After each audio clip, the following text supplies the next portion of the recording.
Hello, fellow horror fiends, and welcome to The Horror Within Me, a podcast dedicated to the world of horror. Join us each week as our host explores a new, horrifying topic from the many realms of horror, such as film, television, and more, and returns to tell us his terrifying revelations. So sit back, relax, and get ready to face the horrors within.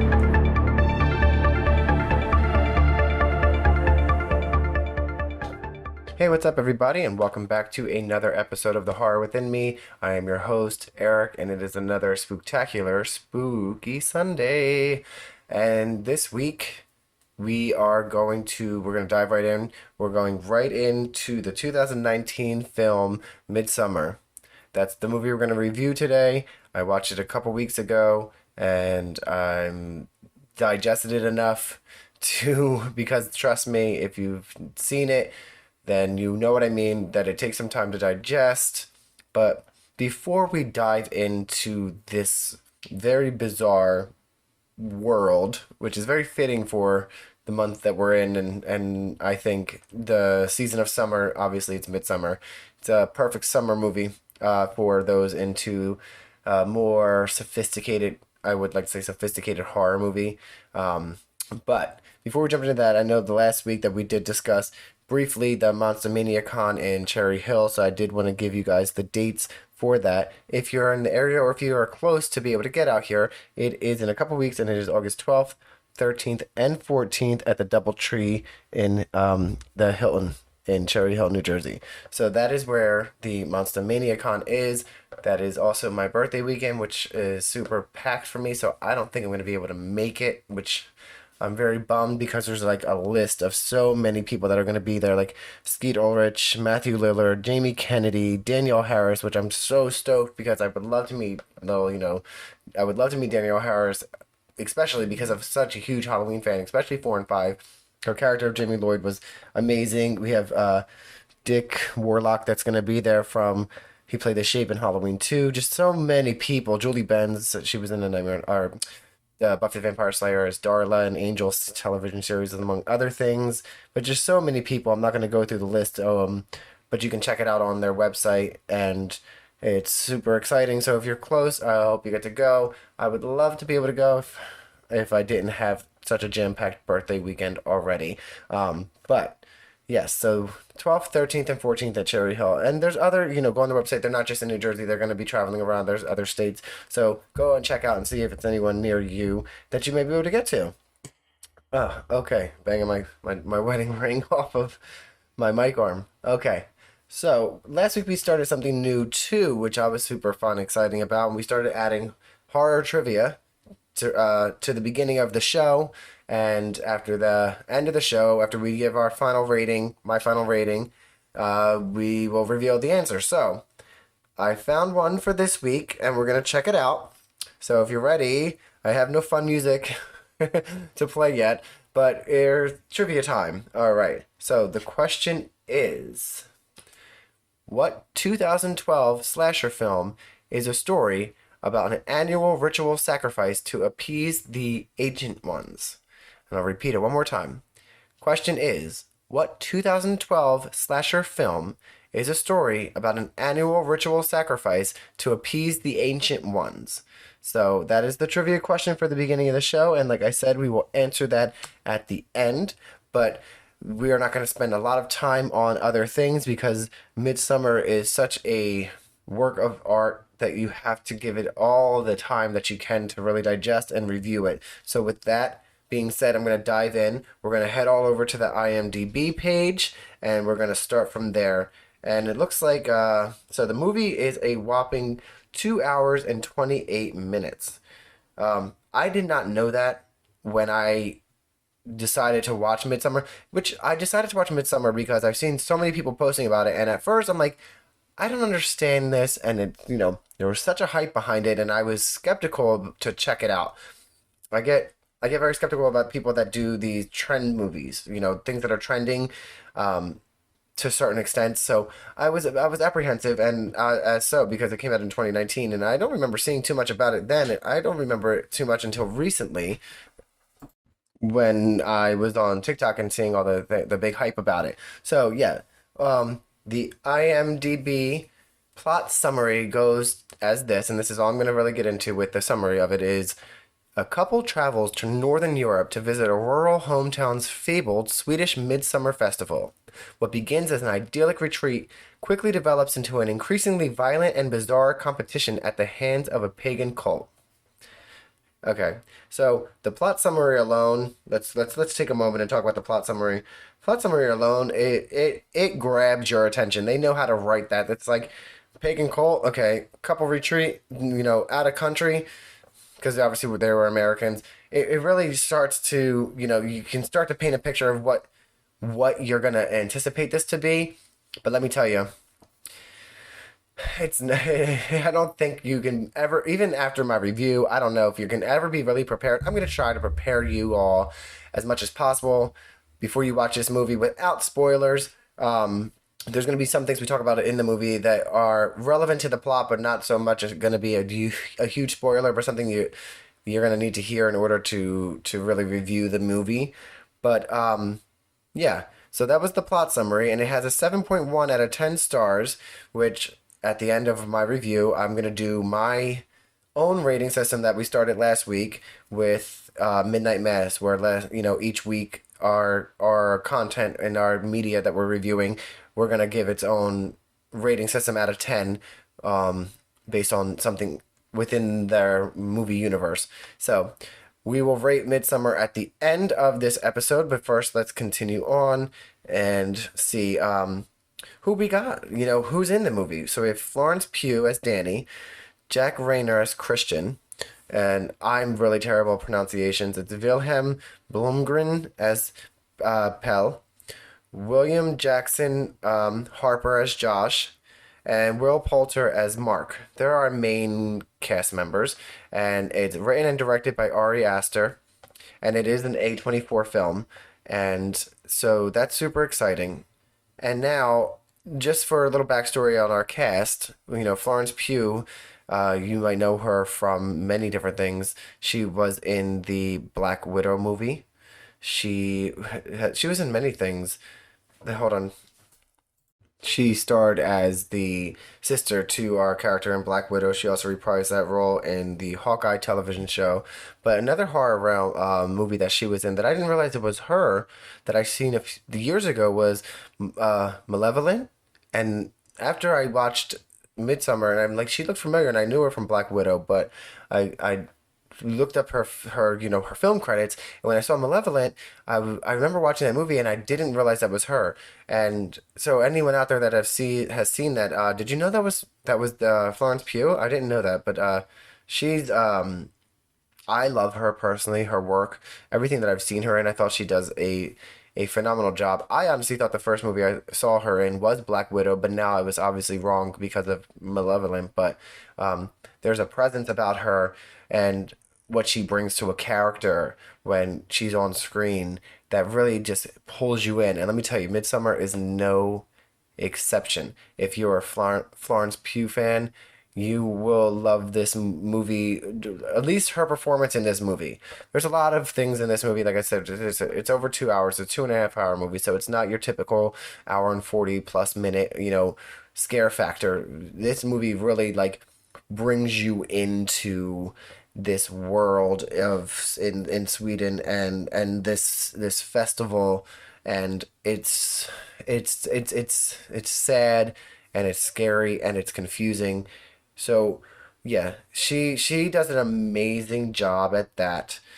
So like I said, if you're a fan of her, definitely that alone you should check it out. Then we have, Pugh Danny, her character Danny's boyfriend Christian, who's played by Jack Rayner, and those of you, he was in the Transformers Age of Extinction movie. I did not see that. I don't think I've seen anything that he's been in, but those of you who are fans of Transformers, he was in that. And then the other, character that I'd like to touch on is the William Jackson Harper actor, who I knew mostly from The Good Place as Chidi. And surprisingly enough, this not to be a spoiler, but his character in Midsommar resembles Chidi to me, and I don't know if it's just him or what the case is, but I personally love it. And then we have, you know, Will Poulter, which I think I remember him mostly from the movie We're the Millers, which was a good movie. So to see him in this kind of role, which for me was a little different, I quite enjoyed it. And I think that the cast, is well thought out. And then Wilhelm Blumgren as Pele or Pell. I don't know anything that he was in. I don't know much about him, but the top cast members, they did such a great job on bringing them together, and they really bring you into this storyline where, it not to like I said, a little bit of a plot that you need to think about is that Danny is dating Christian, but it's a relationship that's kind of stagnant, and she experiences this really bad tragedy that I won't spoil too much for you, that kind of shapes the movie. And it's and their relationship between Christian and Danny, and Danny's friend Pell, who's the one who's taking them to Sweden for his midsummer, to meet his family. And Danny wasn't supposed to go, so that's how they all end up there. But it's a very sad, and one of the descriptions I've read is that it is a horror movie, but also can fall under like a breakup film, and it's definitely a folk horror. For those we discussed folk horror movies in the past on the podcast, so this movie would fall under the folk horror film, which super exciting to me because I don't know too many. But if I had to, think of three words to describe Midsummer. Just three words is very tough, but I came up with bizarre, disturbing, and sad. And when I think of it, I mean, it's not your jump scare horror movie. It almost another word I can think of is it's very hazy, and they do a beautiful job of where the location is filmed to really bring you into this midsummer festival. I mean, you can feel the heat. It looks hot, it looks dry, it just seems hazy. And there's also surprisingly a lot of like psychedelic mushroom use, which I thought was interesting for the culture. I don't know anything about the rituals or the cultures, but there's a lot going on there. But it really, and I can't say enough about Pugh's performance. She's just got a way to make you feel for her characters, and it's such a journey from beginning to end. But it's a movie that you have to, like, last week we talked about Midnight Mass, and these pieces of film and television are not for light viewing. I mean, Midsummer deserves every 2 hour and 28 minutes that it offers. You need to pay attention because there's 30 seconds you'll miss something and you don't know what it was, but it's guaranteed it's part of the plot. So it's definitely one that you must invest in. I mean, if you even think about the other Ari Aster film, Hereditary, that he directed in 2018, the year before this, I mean, if you've seen Hereditary, you know exactly what I mean with how he has a way within as a director to really, oh my God, bring you into this film. Every time I think of Hereditary, I think of the little girl with the sound, like that. That's just beautiful, and in the performance of the mother in that film, I'm such a shit spaz. I can't think of her name, and it'll come to me after this, and I'm gonna kick myself because she's an amazing actress as well. But the performances in that were great, and I see so many people, excuse me, debating about Hereditary or Midsummer or whatever the case may be in any film, and they're saying, "Oh, this is overrated," and I don't know what the expectations are. I think based on the expectations of what you want to watch, because there are times where I want to watch a paranormal horror movie or a slasher flick, or I want to watch a thriller where it's a whodunit kind of thing, or I really want to go on a journey. Like, it all depends on what you're going in expecting. And if you're going to see an Ari Aster directed film, I don't think you should go in there thinking about Texas Chainsaw Massacre or Nightmare on Elm Street or any of that, or it just shouldn't be that your expectation. If you've seen Hereditary and you're going to see another one of his films and A24 and the type of films that they do, I think you should already base your expectations off of that. I don't think you should be doing that. And I think that will set a baseline for what you end up, how you end up relating and feeling to the story. Definitely, I don't believe in doing too much research into films before I watch them because I like to base it on a in a moment kind of feeling. And so whatever works for you, but just know for Midsummer, it's almost 2.5 hours of your day, and it's gonna take you on this journey. And I think how do I think I wrote down it's like an emotional journey that we didn't know we signed up for until it's too late and we can no longer back out. I wrote that down when I was watching after I was finished watching it because that's exactly what it does, right? You sit down to watch this movie, and I didn't do any research, and so when I started to really get in, and it's getting into the thick of it, I'm watching this journey, and I'm like, oh God, like I don't know if this is the kind of movie for me. I don't know, but I'm invested in the characters. That's how they get you. You have to give credit, whether things are for you or not. A good character development is everything, and you're going to hear me say that probably every single week because there's so many things I start to watch, and I'm like, these characters are so. You can tell that the actors are acting, and it's so bad and cheesy, and sometimes you want to watch that because it's just kind of fun. But when you're going into something that you want to really appreciate and enjoy, you have to dive into these characters. And Midsummer really the cast and crew that created this film really put a lot of thought into it, and it's beautiful. It's beautifully shot from from a cinematography standpoint, and the script is very well done. The direction is the camera shots. I can't tell you more about the camera shots. It's just very very well done. I will say this though, that I think we've talked about trauma in the past on past episodes, and myself especially. This podcast started out as a way for me to work through my traumas and how I've related that to the world of horror because that's my escape.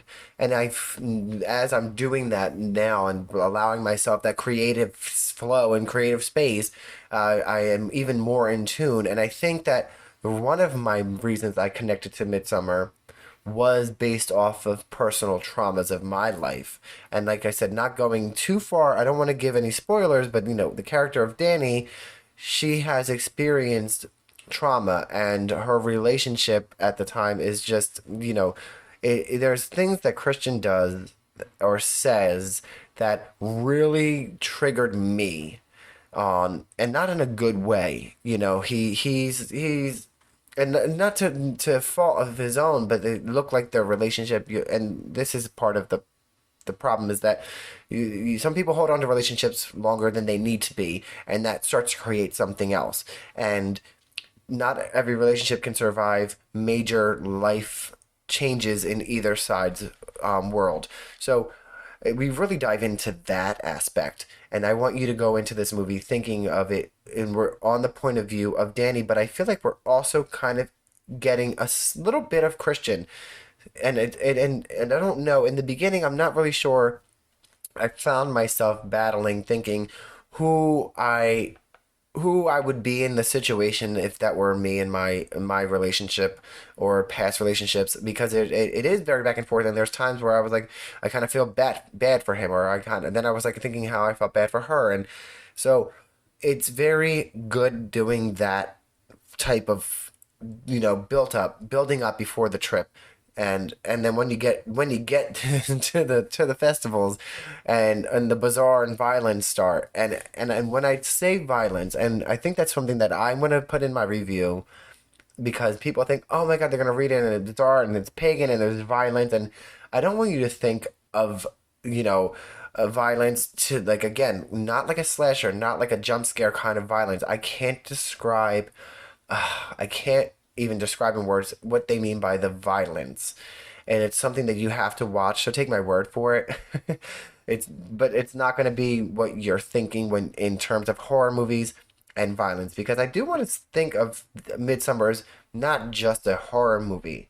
It's got uncomfortable topics and there's scare factors and it's thrilling, but there's more depth to it than that. And I'm not to say that horror movies don't have depth, and I love that these newer elevated ones are really, carving a space to really allow that to happen, as opposed to the past where it was cash grabs and just, a bunch of young hot girls being, slaughtered. That's not where we're at in the world anymore, which is amazing.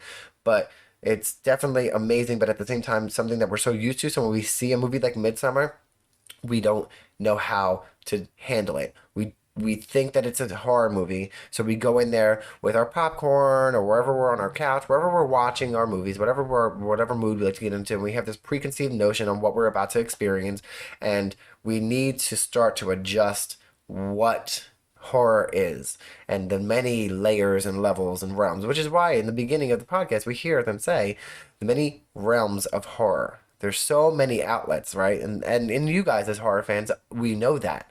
So we have to remember that when we go into these different realms, that we're going to witness different things, and we should appreciate the art for what it is. But then again, when we get a bad movie, we get a bad movie. Doesn't matter anything. Sometimes it just doesn't work, and I don't know how it ever got past. Fun example, many people may hate me for this, I apologize, but the Netflix 2022 Texas Chainsaw Massacre, for me, they could have done so much better. And I was very disappointed in that movie, especially the character Sally and what they did to her. It was too Halloween 2018. Like, it looked like it was a copy paste. Let's do the same thing and hope it and do it in a wild way. Things like that, then that's just bad. Like that, it is what it is. But Midsummer, I feel like there are fans and then there aren't fans, and that's with pretty much anything. Me personally, I am a fan of Midsummer. I thought it was really well done, and I needed to adjust and digest it first. So give yourself that time after watching Midsummer to really think back and think of what you watched, what you expected, and what you got. Do you know what I mean? You have to acknowledge what you thought it was going to be and then appreciate it for what it was, because it is beautifully done.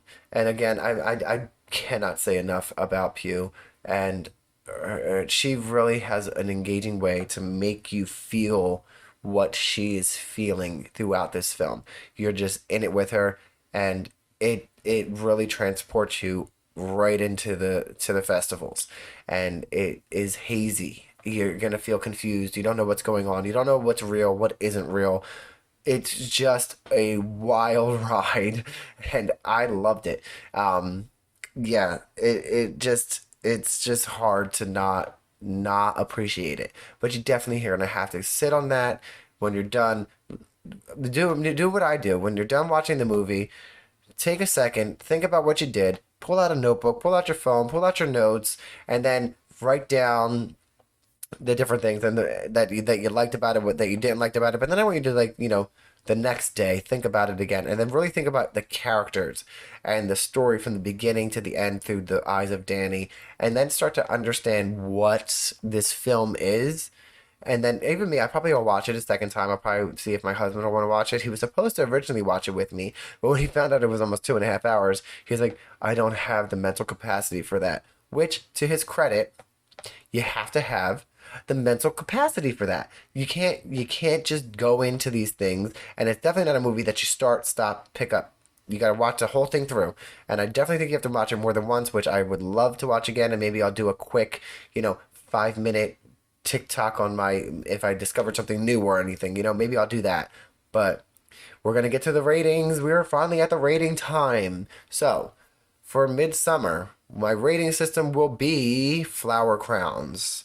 It's very relevant within the universe of Midsummer and very relevant to the film. So we're going to do flower crowns. And for Midsummer, I'm going to give it a 9 out of 10 flower crowns. And it's very difficult for me to give movies 10 out of 10.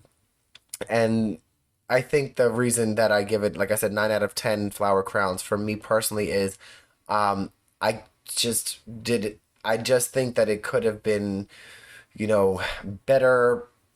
What's the word I'm looking for? Better explained as what the film was going to be. I mean, not to really, give everything away, but I think that many people looked at it as it was going to be more, horror and violent, and the word violence is very, like, it is violent, but it's a different kind of violent. I think it could have been described a little differently. Other than that, a 9 out of 10. Definitely watch it. Something I would watch again.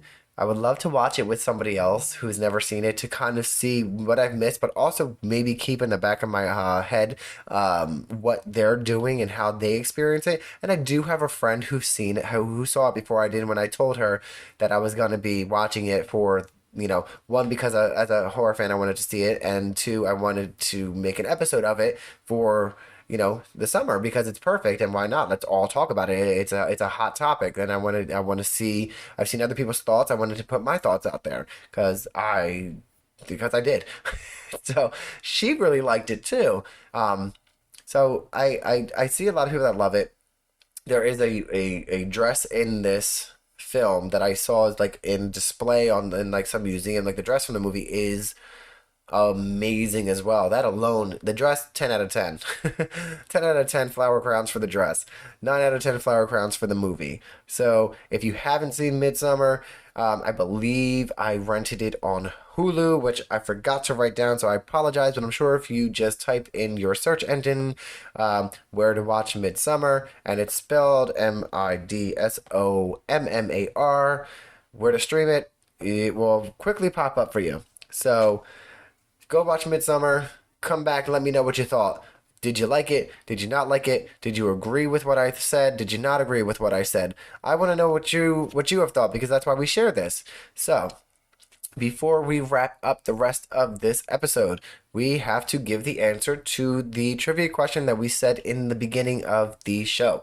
So, for one last time, I'm going to repeat the question, and then I'll give you guys the answer. And here we go. So, question was, what 2012 slasher film is a story about an annual ritual sacrifice to appease the ancient ones? And the answer is The Cabin in the Woods.